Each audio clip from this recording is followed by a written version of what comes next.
Are your team members satisfied and engaged? There's a difference, and it matters. In today's competitive world, building a team culture where satisfaction and engagement work hand in hand is the secret to long-term success. At our training session, we'll show you how to create that culture.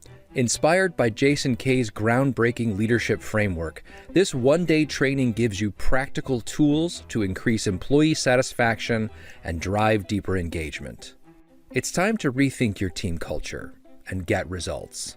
Seats are limited. Register today for Cultivating a Rainforest Team Culture at www.jasonkay.com. That's www.jasonkae.com. Hey there, welcome to the Multifamily Mixtape Podcast, brought to you by Multifamily Media Network. I'm your host, Mark Sharp. Multifamily Mixtape is an eclectic podcast as we will discuss any and all things multifamily, from maintenance how-to videos to interviews with industry experts. So sit back, relax, grab a drink, and join me for some campfire-style conversation and maybe a few laughs. Hey everyone, welcome to the Multifamily Mixtape. Today's topic, today's conversation is going to be very interesting. We're going to discuss maintenance centralization. I have tried to stay away from this.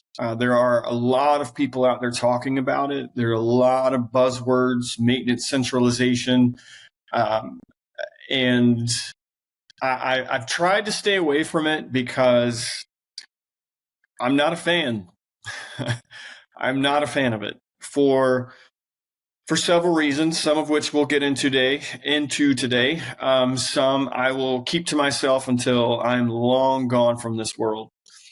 But I want to have the discussion. I want to talk about it because I want to get you all talking about it. I want to get you all to reply on some of the things that we talk about or that I talk about today. And let's try to start some dialogue and really learn what maintenance centralization is. All right. From an owner-operator standpoint, it's very appealing for the budget. Clearly, I can reduce my payroll. I can pay people. I know I'm saying reduce payroll, but then pay people more. But if I have 20 maintenance personnel on staff and I get rid of, or I condense that down to 8 people, I'm reducing payroll, I'm reducing staff, I'm reducing that cost, but I can pay those 8 people more and still not have, or not have the income, or still not pay the income that I was with 20 people. I think that's the biggest appeal to maintenance centralization, if I'm being honest. I pay too much in payroll. Let's start looking into centralization so I can start cutting jobs and saving money. Cutting jobs, I don't think is the goal, but it's the income. It's how can I reduce my expenses? So I think that is the determining factor. There are also some great data reporting metrics, some really phenomenal things out there that companies are doing to help these types of systems work. Companies like AppWork. As a maintenance person, as someone who is a lifetime maintenance worker in the multifamily industry, I can, without a doubt, 100% say that AppWork does it right. They care about the end user. They care about the people who use their product. So outside of the commercial, let's get into maintenance centralization. Centralizing maintenance operations in multifamily properties is a strategy that consolidates maintenance tasks and decision-making into a single hub, often at the corporate or regional level. Okay, we're going to talk about pros and cons for maintenance centralization based off the information that you can find on the internet. This is what the internet wants you to know about maintenance centralization. Pros: cost efficiency, bulk buying power. Okay. Centralized systems can negotiate better rates for suppliers and services. Streamline processes. This is still part of cost efficiency. Streamline processes. Reduces redundancy in tasks like vendor management and invoicing. Yes, that is a pro. Both of those are pros. Bulk purchasing, streamlined process. True. Standardization. Consistent quality. Standardized training, procedures, and tools ensure uniform maintenance quality across the properties. Yes, 100%. Predictable performance. Centralization often leads to a clear and uniform set of expectations for all staff. Yes. Okay. Less staff I have to train, less staff I have to talk to, the more compliant they're going to be. Compliant may have been the wrong word. I'll think of another word later. Compliant to me seems harsh. I don't mean it that way. But again, I as an instructor, as an educator, it's easier for me to teach 10 people than it is to teach 30 people, if that makes any sense. Okay. Number 3, improved resource allocation. Specialized teams allow for the creation of specialized teams for complex repairs. 100% very true. One of the great things about maintenance centralization is you can have pods. You can have groups of individuals who excel at one specific task. I have a group of HVAC people, and that's all they do. So I know that when I get that HVAC call, this is who's doing it, and they're qualified to do it. Same thing with plumbing, electrical, you name it, right? So having specialized teams is a good thing. Flexibility. Maintenance teams can be deployed to properties with the most urgent needs, balancing workloads across the portfolio. Very true. I have 5 properties in town where I was normally staffing 2 to 3 people per property. Let's just say that's anywhere from 15 to 10 people, right? On a centralized platform, if my properties are within the same town, we'll call it 10 miles, either way, for all 5 properties. I can, if one of my properties is struggling, I can send all of my people to that one property and say, here, spend your entire day here. Management companies often choose not to do that because they want to keep their teams on site based off ownership groups, based off who's paying salaries. It can get a little tricky, but if I'm a centralized maintenance platform program, I have the ability to make those decisions and I don't have to think twice about it. So good. Better data and reporting. Centralized tracking. A single system for tracking maintenance requests and performance can offer insights into trends, cost, and efficiency. Yes. Okay. Again, companies like AppWork that have these types of programs that maintenance personnel can use on site. You get a more global look over your entire portfolio rather than each individual site compiling all of the reports to analyze the data. You have companies out there that can take this, centralize it, and give you one space to go to look at your KPIs. Good thing. Great thing. Proactive maintenance. It's easier to identify patterns and implement preventative maintenance programs. Yes, absolutely. Number 5, enhanced oversight, which will allow you some accountability. Centralized management ensures that policies and protocols are followed consistently. Expertise. Centralized managers often have specialized knowledge to oversee complex operations effectively. Complex operations. That's what this will be. If you centralize your maintenance department, that is a very complex operation. Okay. I have implemented and started a centralized maintenance program. Over 1,500 units that included 20, at the most, 25 properties. And it works. It works with some sacrifices. There are some things that you will need to sacrifice. However, I will say that the situation or the company that I performed this in was very spread out. Properties all over the place, anywhere from 4 units to 360. So a lot of spread, and it was very difficult. But again, we'll get into that later or on another podcast at another time. Cons of maintenance centralization. Potential for delays. Yes. Before you decide to centralize your maintenance, you need to come up with, as a company, as a group, as an owner, operator, management company, whatever, you need to come up with some very strict KPIs. What is the process? What is the purpose that you are doing this? Come up with those KPIs and watch them, manage them. Because yes, you might save some money on your payroll, but you're going to lose residents. You are going to lose residents because of slower response times, because of the distance challenges, people having to go from here to there, to there, to there, to there, the travel time, this, that. Have your KPIs figured out and what exactly it is you're trying to track. And slower response times will be one of those things that you notice, for sure. In the way I see people taking maintenance centralization, this will be a factor.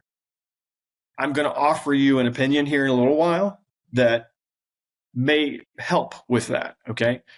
But when I hear companies talk about maintenance centralization, again, it's in the mindset that I'm reducing expenses and I'm reducing staff. I think that's wrong. I'll get into it in a little while, but for now, cons. Potential for delays, slower response time. Centralized decision-making may create bottlenecks, especially for urgent repairs. Distance challenges. Technicians may need to travel further, increasing downtime for residents. Number 2, reduced property level autonomy. Limited flexibility. On-site staff may have less authority to handle issues quickly without approval from the central team. Resident frustration, delays in decision-making can lead to resident dissatisfaction. If you're going to centralize maintenance, I suggest you do not centralize office as well. It's never good to do both, in my opinion.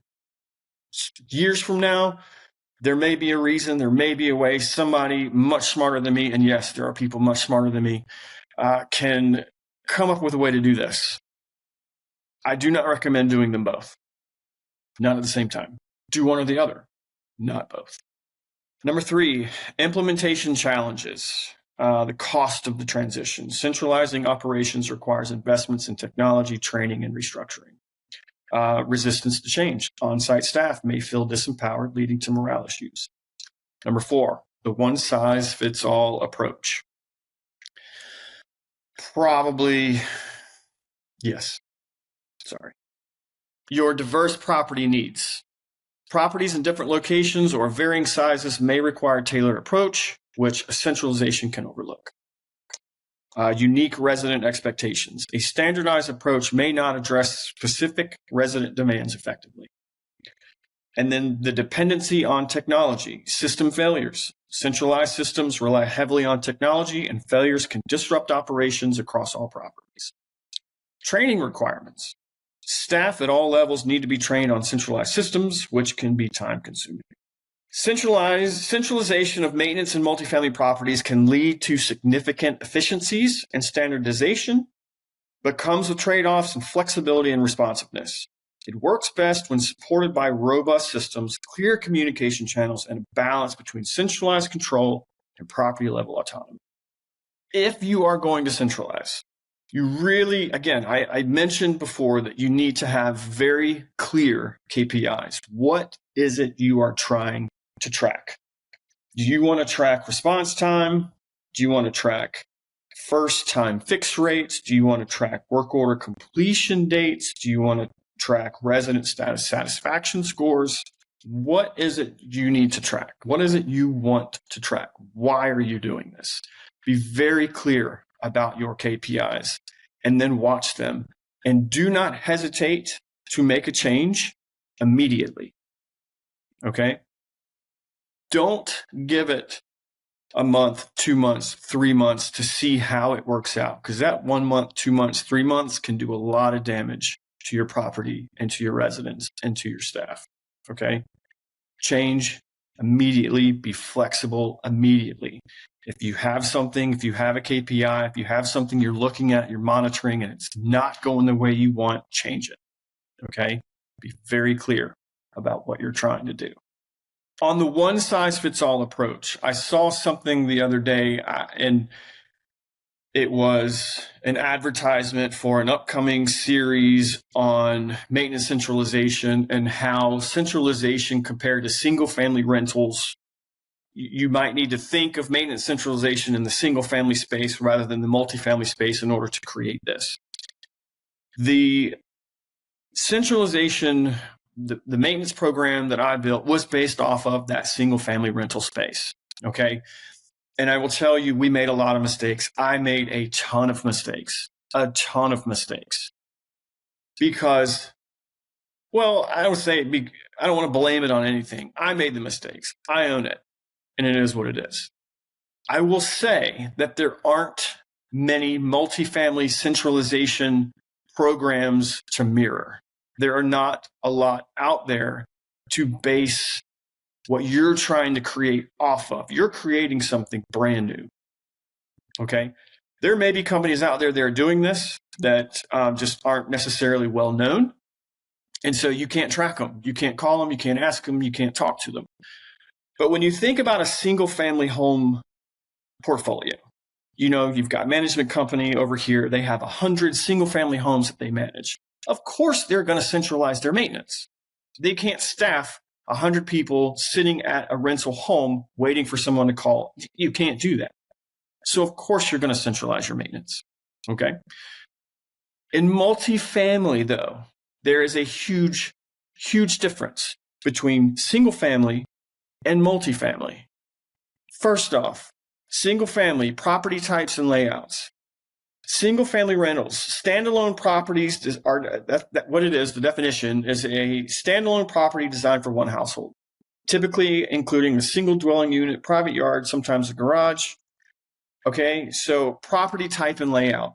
Multifamily rentals, buildings with multiple separate housing units, can range from duplexes, triplexes, quadplexes to larger apartment communities. Units share common walls and amenities like parking lots, laundry rooms, or gyms. What that means, if I'm a single family owner or a single family home management company, and I manage single family homes, and I have a plumbing leak, I have to worry about one house. I have to worry about one resident. Okay?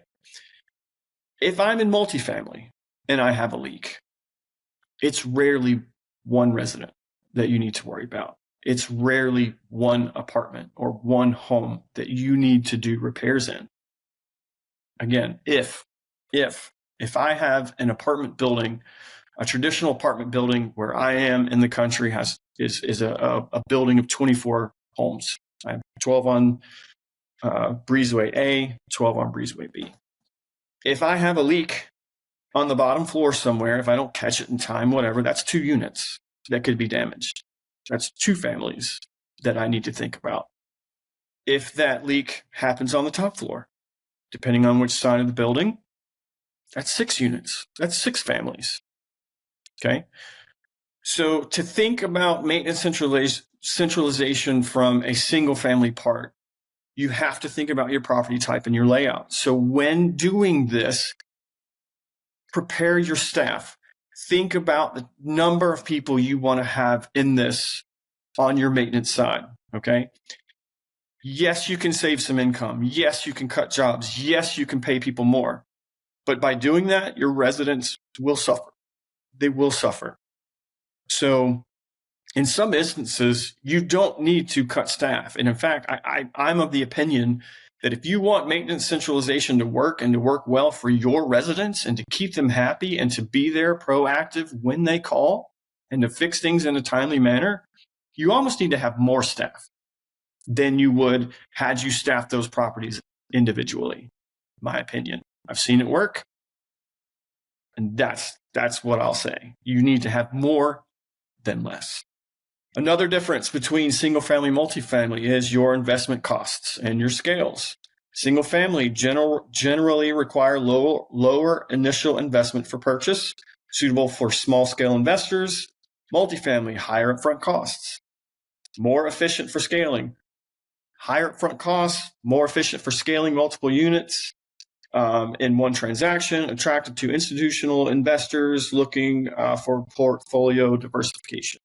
Okay. So that's another difference between single family and multifamily. Another difference, resident-based turnover. Single family rentals often attract long-term residents, such as families or professionals. They have lower turnover rates compared to multifamily units. So your multifamily rental space may attract a mix of short and long-term residents, including students, young professionals, lower income households. High turnover rates, especially in properties targeting transient renters. So when you go to prepare this maintenance centralization program and you're hiring your people, the major difference between single family and multifamily, single family are there for long term. You can operate single family centralized maintenance with less people. True. Multifamily rentals, you need more people because you're turning over apartments faster. You have various level of economic status. Another difference, maintenance and management. Single family rentals, maintenance costs are generally lower per unit. Management is simpler since each property has multifamily, has a shared infrastructure, shared plumbing, shared electrical system, shared walls that can result in economies of scale for maintenance. Management is more complex due to multiple residents and shared spaces, often requiring professional property management. Another difference, rental income and cash flow. Single-family rentals, rent comes from a single source per property, so vacancy can significantly impact income. Appreciation potential is often tied to market trends in residential housing. Multifamily units. Multiple units generate income, reducing the impact of vacancies on overall cash flow, more predictable and stable income streams, and well-managed properties. Financing and risk. Single-family rentals, it's easier to finance for individual investors as loans are similar to standard residential mortgages. Risk is concentrated in one resident. Vacancy means 100% loss of income from that property. Multifamily rentals, financing can be more complex, obviously, often requiring commercial loans. The risk is spread out across multiple residents, so a vacancy in one unit has less impact on the overall income. So is it right to build a maintenance centralization strategy based off of what single-family rentals do? I think we can learn a lot from that. And I think a lot of people are obviously looking into that because the single family rental space is a good business. It's out there. It's currently known. So it is a good model to track. But when you're creating this, I can't say it enough, be very specific about the KPIs and what it is you're trying to monitor on the multifamily side. There are major differences between single family and multifamily rentals. If you go into creating a maintenance centralization program based off of single family rentals, you will fail. You will. Okay? May not be immediate, but you will start to make so many adjustments that you won't even remember where you started or what it is you're trying to track. Your residents will suffer. They will leave and they will go somewhere that's professionally managed and probably has an on-site staff. So before you do this, think very long and hard about what it is you are trying to accomplish with maintenance centralization. If your goal is to save money by reducing staff, I think you have the wrong goal in mind. Your goal should be to make it more efficient for your residents to be serviced. Period. Without residents, we don't have jobs. If residents leave because response times are slower, maintenance are sloppier, it's centralized, I can't get anybody on the phone. I call into some number, never talk to a single person until someone shows up. Be very clear, very purposeful about what it is you're trying to accomplish. Who are you targeting? Those are my opinions I have on this. If anyone would like to reach out to me directly to discuss maintenance centralization, I'd be happy to have a conversation with you outside of this platform. Can it work? Yes. Do I think that our industry is going about it the wrong way? Yes, I do. I really do. I would love for this to work.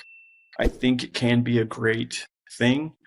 And again, there are a lot of companies with some phenomenal products out there that would make the operations side of it, the management side of the work, much easier.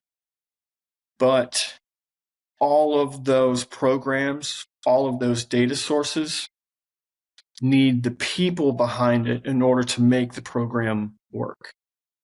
So let me know what you think about maintenance centralization. Is it possible? And if it is possible, what are you doing to make it possible? I would really love to know. Thank you. I hope you have a great rest of your day, and I will catch you on the next episode, which is going to be on, I don't know. I don't have it figured out yet. I often do that. I often go to sleep, wake up in the middle of the night with a topic and write it down and say, yep, we're going to talk about that. I don't know what I'm going to talk about on the next episode. So if you have an idea, if you have something you would like for me to discuss, let me know. If I don't know about it, I'll learn. If I do know about it, it should be fun. All right. Take care. Have a good one. See you next time. Thanks again for taking time out of your day to listen to this episode. I hope you found it entertaining and insightful. If you like this episode, please like, comment, and subscribe. Also visit multifamilymedianetwork.com to learn more about our other industry podcasts and sponsorship opportunities. And until next time, don't be afraid to crank the volume.